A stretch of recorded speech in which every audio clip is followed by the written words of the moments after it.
Hey, what's up, fearless followers? It's Josh, and I'm here with your word of the day. You know what? We're getting it a little late to you this morning because the Zorhoff family, we slept in, okay? And I'm not going to apologize for that because it's been a long week of school.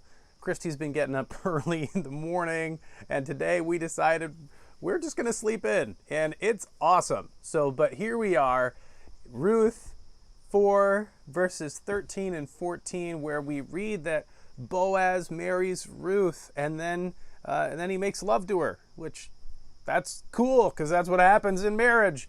And then she conceives and she has a child, and the people in the town say, "Praise the Lord" to Naomi, and then they say that He has brought you a guardian redeemer. May he be praised in all of Israel.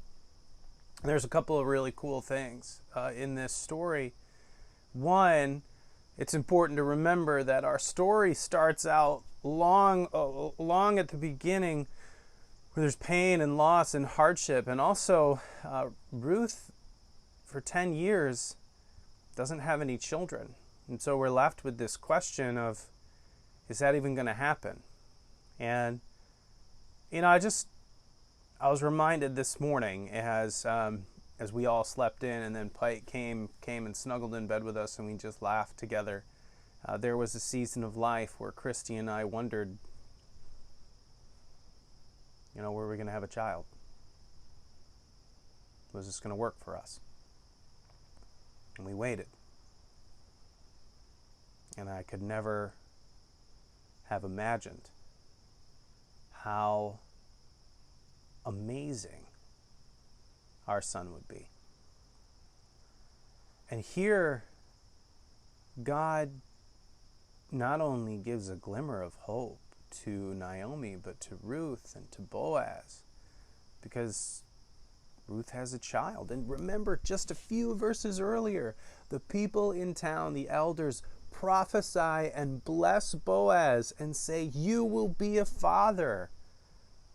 And so there's this really cool story within a story of God's redemption happening all over the place. What's really cool too is that when the people of the town, when the people of Bethlehem say to Naomi, may Boaz be praised throughout Israel. May God be praised throughout Israel through this Boaz, through this man. And we'll talk about this a little bit, but Boaz's mom comes from the family line of Rahab, which, if you remember, in Jericho, Rahab she was the Gentile, she was the prostitute.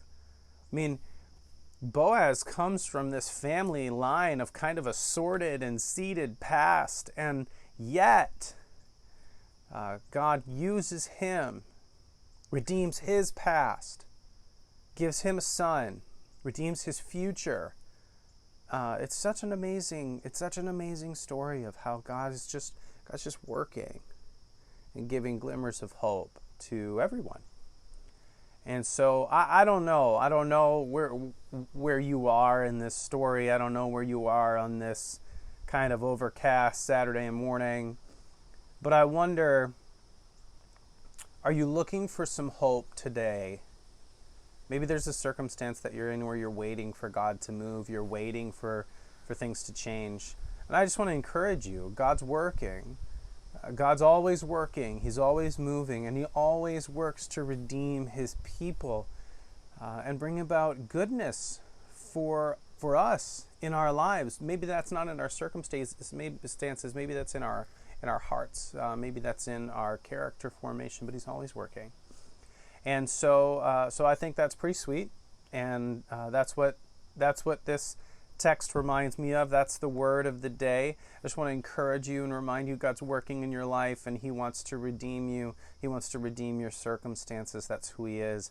And I really encourage you, tune in this weekend as we look at the climax and really the resolution of the story in Ruth 4. Our fourth act of A Glimmer of Hope. It's going to be a sweet time. Grace and peace. We'll see you later.